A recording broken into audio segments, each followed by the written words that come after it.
Okay, now let's dig a bit deeper and record some actual company transactions using the double entry accounting system.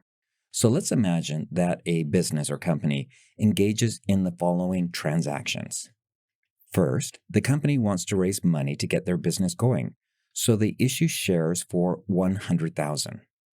In addition, the company takes out a 4-year loan for 50,000. This is just another way to bring money into the company and finance the company. Now, using that money, the company goes out and buys equipment and machinery for 80,000. The company also buys inventory for 6,000, but it then sells all the inventory for 10,000.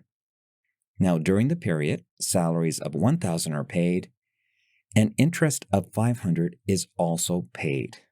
So, how would each of these transactions be recorded in the accounting records? Let's start by looking at what happens when a company issues shares for 100,000 in cash. First, the company's cash balance increases from 0 to 100,000. This is recorded as a current asset on the left side of the balance sheet. Now, to ensure that we are constantly balancing, we would have to record a transaction on the right side of the balance sheet as a liability or equity. Alternatively, we would have to record a negative number on the asset side of the balance sheet. In this instance, we record 100,000 next to common shares under equity. The balance sheet balances. Assets equal total liabilities and equity.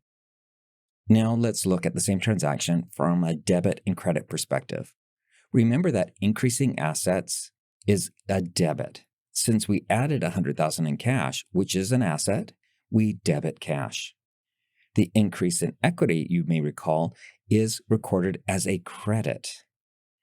The key thing here is that our total debit have to match our total credits. That's the accounting equation, that assets minus liabilities and equity still actually holds. In this case, we have 100,000 equaling 100,000. Now let's look at a second transaction. Let's see what happens when the company takes out a 4-year bank loan of 50,000. We saw that a company can raise money by issuing shares, but companies can also borrow money from financial institutions. In this instance, the company is taking out a 4-year bank loan of 50,000, so our cash will go up by 50,000. Recall, cash is an asset, and because it's increasing, we're going to debit cash 50,000. We also, though, now have an obligation to pay the bank in 4 years 50,000. So we have something we owe, and that's a liability. And when we increase liabilities, we credit them.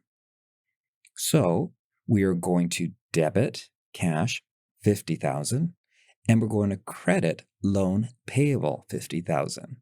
Again, the total amount of debits and credits cancels each other out, and the balance sheet continues to balance. Before going to the next transaction, one thing I want to draw your attention to is the identification of accounts that are either current or non-current.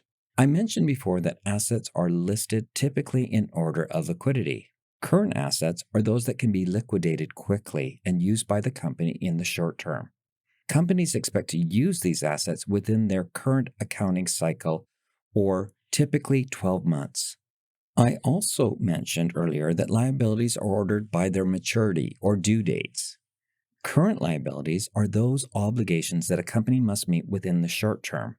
Again, that is usually during the current accounting cycle, which is typically 12 months. Because this is a 4-year loan, it's considered a non-current liability. So now let's move to our third transaction. Let's see what happens when the company uses its own resources to buy 80,000 of equipment. So here's an example of one of those transactions that impacts only the left side of the balance sheet. Remember, as long as the total debits equals the total credits, the balance sheet will continue to balance. In this case, the company is using 80,000 of cash to purchase equipment. You can think of it as swapping one asset for another. The company gave up cash to gain equipment. Now equipment is an asset, and we're increasing equipment, so we debit the equipment account. Cash, we know, is also an asset, but in this case, we're decreasing an asset, so we credit cash. The next thing the company needs to do is buy 6,000 of inventory which it intends to sell. Again, we are swapping one asset for another asset. Inventory is a current asset that is increased, so we're going to debit that, and cash has decreased by 6,000, so we're going to credit that. You can see that the balance sheet still balances, and total debits equals total credits. So far, we've seen what happens when we make adjustments related directly to the main balance sheet sections. So we've seen the company, for example, add equity and liabilities, and we've seen several adjustments to our current and non-current assets. Now, although we would normally record transactions related to income and expenses on the income statement, it's critically important that you understand how that impacts the balance sheet. Previously, we discussed the different types of accounts and their normal balances. When we got to the equity section, you might recall we had a few different accounts that had different balances. Overall, equity should be in a credit balance. It resides on the right side with liabilities, which also typically have credit balances. However, equity is made up of a number of different accounts related to revenue generation and common stock. Now, if you recall, I mentioned that revenue and shareholder contributions, also known as common stock or common shares, have credit balances. They increase equity. So, for example, as the company generates more revenue, the value or equity of the company goes up. Conversely, expenses and dividend payments bring the value of the company down. The more expenses the company incurs, the lower the equity. Okay, let's move to the next transaction where we see the company sell all the inventory for $10,000. So far, our debits and credits have been just one debit with a matching credit. In this instance, we're going to have two debits and two credits. So it's a bit more complicated, but don't worry, I've got your back. So I typically like to start with cash. What's happening with cash? Well, cash is increasing by $10,000. So increasing an asset is debit. So we debit cash $10,000. But we also have generated revenue for our business. Recall that revenue is under equity, and when we increase revenue, it's increasing equity, and so it's credit revenue $10,000. So far, so good, our balance sheet balances. But we also have to deal with the inventory. We no longer own inventory as we sold it all. So we decrease an asset, which is a credit. So we credit inventory $6,000, but we then need to debit something else.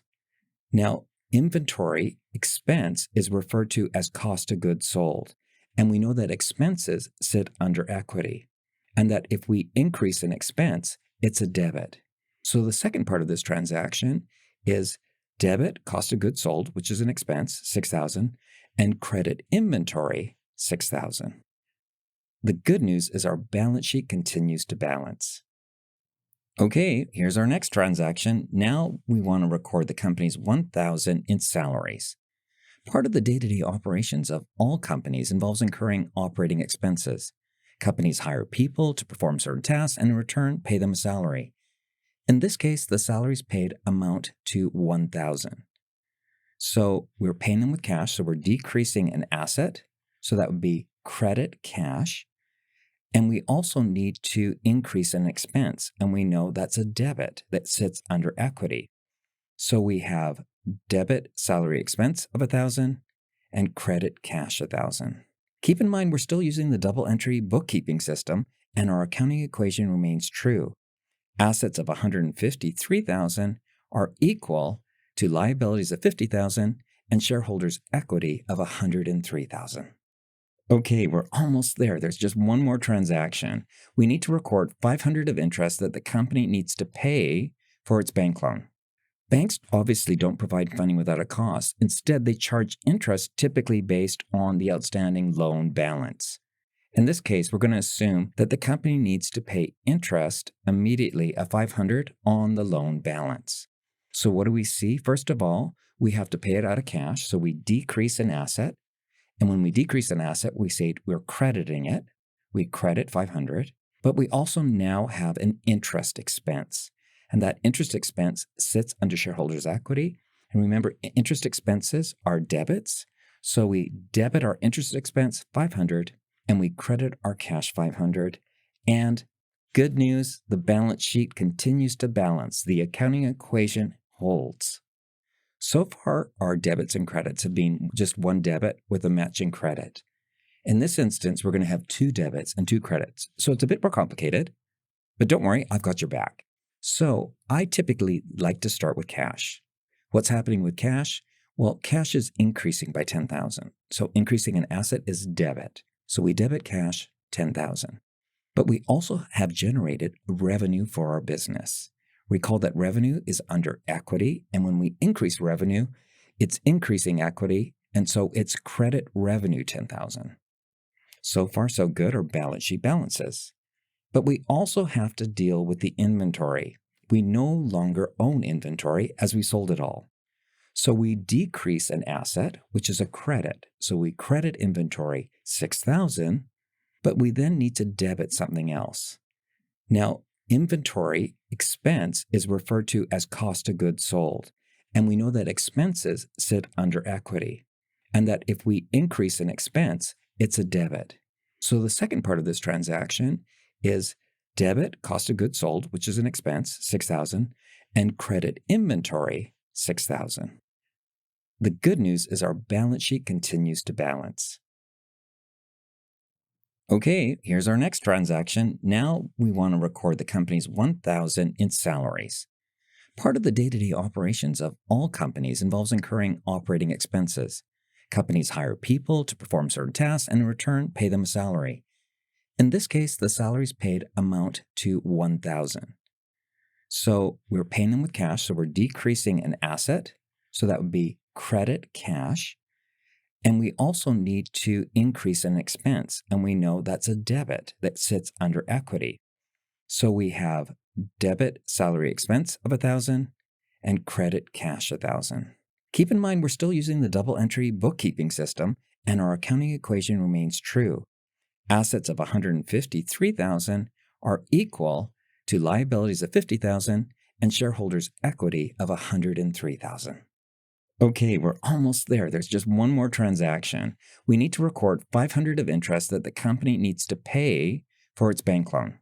Banks obviously don't provide funding without a cost. Instead, they charge interest typically based on the outstanding loan balance. In this case, we're going to assume that the company needs to pay interest immediately of 500 on the loan balance. So what do we see? First of all, we have to pay it out of cash, so we decrease an asset. And when we decrease an asset, we say we're crediting it. We credit 500, but we also now have an interest expense. And that interest expense sits under shareholders' equity. And remember, interest expenses are debits. So we debit our interest expense 500 and we credit our cash 500. And good news, the balance sheet continues to balance. The accounting equation holds.